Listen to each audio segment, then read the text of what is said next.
Hello everyone and welcome to my channel. For those of you who don't know me, so are watching my video for the first time, so my name is Amanda. I've been plant-based diet for 8 years and I've been acquiring a lot of experience during these years.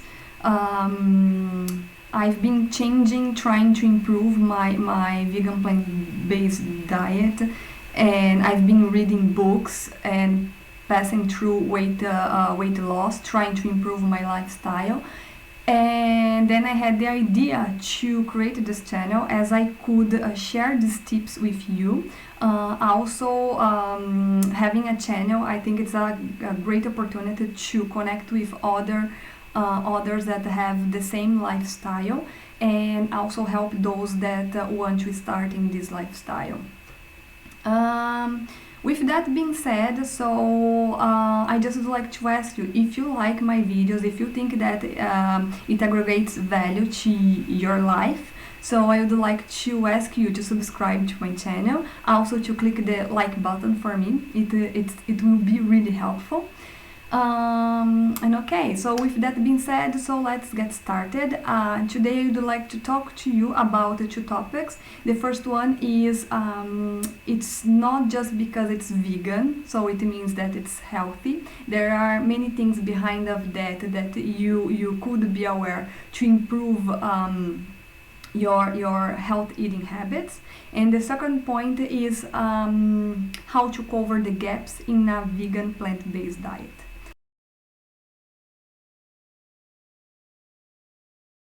Just because the label says vegan or because it doesn't contain meat, it doesn't mean it's healthy. And I thought it would be an important topic to talk to you because today we have many products with vegan labels. And fortunately, we have these products in the supermarket because I can see that more and more people are becoming conscious and are becoming vegan with a purpose. But I also think the companies, they are taking advantage of that. And since I noticed that and started analyzing these products, I've noticed that it's not all the products that are going to be really healthy. So many vegan products are going to have some chemicals or other ingredients that I don't even understand the name, and they are going to use other processed products to be added in their products. And I mean, at least for me, it's not like a good product, so it's not something that I want to consume. I think it is important to look at ingredients. So what I do to make sure that I am getting like a good products, I usually use at ingredients. So the label that are behind of the products, and there you have all the ingredients listed. And this is something that the companies cannot screw up too much because of the legal stuff. So what we need to be aware is, so the list of products or food that they have there are listed from the greatest quantity to the lowest quantity. So you can see what they added the most in that ingredients and what they added the lowest, and it helps you to be aware of what you are intaking, and you have the control of that. Then, so the second tip I would say that helps me a lot when I have to go to the grocery is to ask some questions to myself. The first question is, are these ingredients whole food? So are whole ingredients, and what I mean by that is, are they natural food, or they are adding other processed food inside it? Another thing is, how many ingredients are there in this list for this product? Because the majority of the processed food, they are going to have a huge list, and the reason for that is because there are chemicals, other substances that they have complicated name. It's hard to understand, so you know that it's not going to be good for your body. Then the next question is, do you know them all? So do you know all the products that are there? Because if you want to eat healthy, probably you are going to look for natural food. So you know that they are going to have things, the list will going to contain things that you know. So broccoli, carrots, and other things. Then, so avoid sugar. So is there sugar in this label? I don't consume sugar. I avoid products that has sugar. And if you are starting this journey and it's hard to stop totally sugar, and or if there is a product that you really like, and so what you can do to minimize these impacts are try to see where sugar is located in this list. So is then the first one, the first item in the list. So you know there are a lot of sugars in it, and probably it's not good for you. Then it's the second, the third. Many of the lists will have some percentage. So check the percentage of sugar that there is there. Then you can just calibrate yourself. So okay, there are a certain quantity of sugar, and I should be consuming this product too much, or you know. So it's helpful. Then my next tip is try to look for food that are not going to last no longer than 1 week, maximum 1 week. And why is that? Because you are looking for fresh food, high quality food. So high quality food, they are not going to last too long, because they are not going to have conservants. And if you get the natural food like vegetables, fruits, so you know if you don't eat it fast, so after 1 week they are spoiled. So sometimes when people start vegan, they are not aware of these points or gaps, and they are not even aware of how to look for food, high quality food, and many times they don't have like a good results, or they start gaining weight, or they started being deficient in some areas, and they think this is because of the vegan, and it is not. It's because of the lack of knowledge. So my example, when I started being vegan, I started learning it after being vegan, but learning little by little, and I see a lot of benefits. So a lot of improvements, including weight loss and energy and this kind of stuff. And if I wasn't so aware of these points, I could start being vegan and start eating pasta, bad fats, frying things, and of course it's not going to be good. It's going to lead to bad results, deficiency, and gain of weight. And yeah, I think this is a huge difference and an important thing to keep in mind. Okay, here is the first item in our list of gaps. So it's iron. Iron is very important for your body. So your body uses iron to make hemoglobin. Hemoglobin is a protein in the red blood cells, and deficiency in hemoglobin can lead to anemia.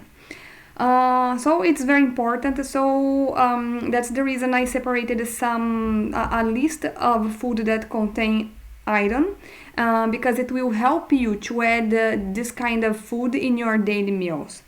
Also, I separated some food that contain vitamin C, because our body doesn't absorb iron very well. Therefore, we need to put together iron with vitamin C. Food that contain iron with food that contain vitamin C. And it's not a difficult thing, so with time and with practice you will get the hang of it, but I can give you some tips of what I do. So usually I cook lentils and then I add apple vinegar with that. Lentils, and then I put tomatoes, onions, and apple vinegar. Also, what you can do is squeeze some lemons in your tofu. And the third option is to put vegetables with this iron types of food. So, and then you're ready to go.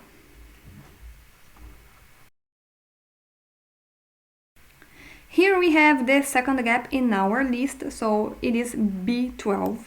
B12 is very known among the vegans, right? Because we cannot get this vitamin from the normal. I mean, it's not so easy to find. The majority of B12 are coming from dairy and also meat. However, it's not just from meat and dairy that we can get B12. So I just separated the main sources of B12 for vegans plant-based diet. Here we have enriched rice, oat, almond milk. So you are going to find this information or in the label, the ingredients label, or you are going to find this in the front page of the product. Then nutritional yeast. I haven't tried it yet, however it's in my list for the next product to try. And I know that it also can be B12 fortified, enriched. Then our next item is going to be eggs. Eggs are great, they are very nutritious, but I know that it's not going to be all vegans that eat eggs. And eggs contain the B12 as well. Then vegan B12 supplement, so this one is easy, it's just buy it online, vegan B12 supplement, or going to the drugstores. Okay, so our next gap is fatty acids. So fatty acids are very important for the brain building blocks. So they are one of the most crucial molecules that determine your brain ability to perform. So our body can produce many of these fatty acids, except for the essential ones known as LA and ALA, linoleic acid and A-linolenic acid. So these two are spread especially in different vegetables, oils, and mainly in the fish oil. So for those who are vegan and don't eat fish, we stay with the vegetables and the oils. Here I prepared a list of fatty acid foods. As you can see, the most known and also the ones that I use the most. So we have flax seeds, chia seeds, Brussels sprout, hemp seed, walnuts, and perilla oil. Our next gap is going to be calcium. Where to get our calcium from? This one is not that difficult, so it's naturally spread in the plant kingdom. Thus, our calcium needs can be met with the whole plant foods. Plants rich with calcium include leafy greens, vegetables, beans, sesame seeds, figs, and also almonds. So here I separated some foods that contain calcium, and some of them I use a lot, basically every day. Others I would like to try, as an example, tempeh, but they are all good stuff.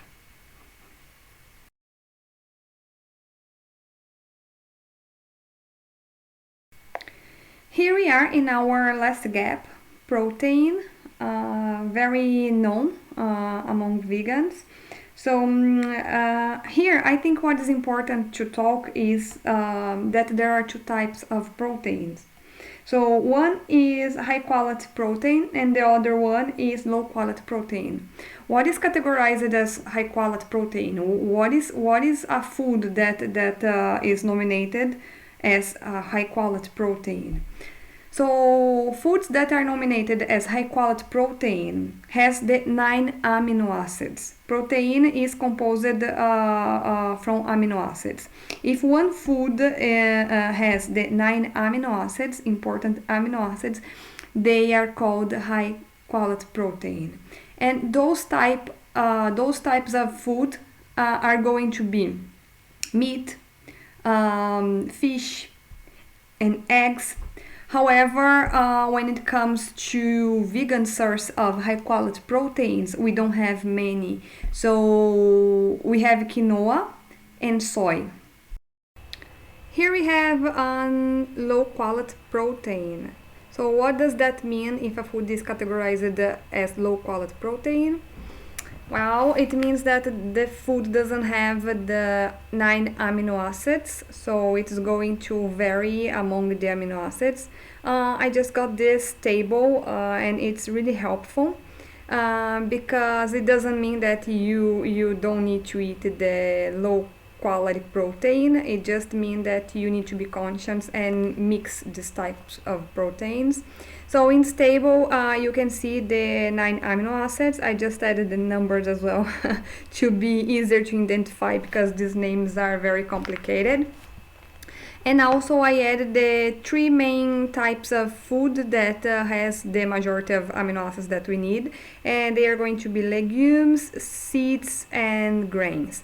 So we can see that in the legumes it's very strong number 3 and number 6, however very poor in number 1, and the rest are going to be a good amount of these amino acids.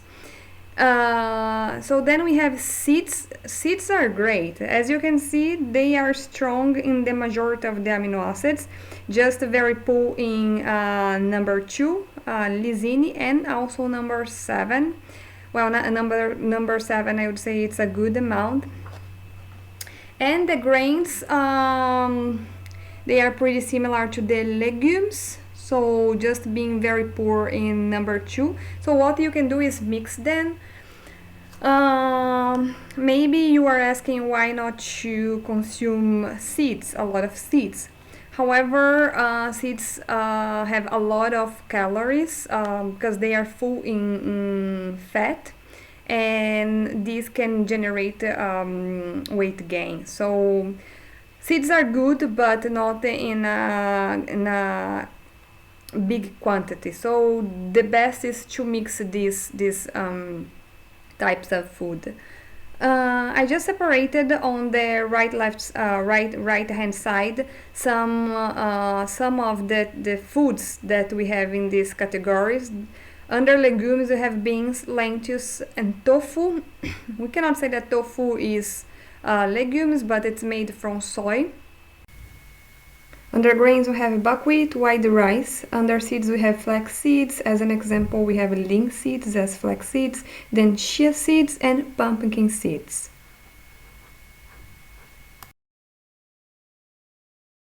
Guys, that's all for today. So please let me know your tips for vegan plant-based diet. Please comment here in the comments below field. Also, I would love to hear if you are a vegan plant-based diet already. So how do you do to cope with these gaps? And also, if I missed any gap, so please comment in the field below, because I am curious to hear from you. And the last ask is, if you like this video, so if you think that it aggregated to your lifestyle, so please give me a thumbs up. And also consider to subscribe to my channel, and it's really helpful, so as I can bring you more tips and also help me to interact with you and trying to bring more information to this channel. And basically it's that, so hope see you soon.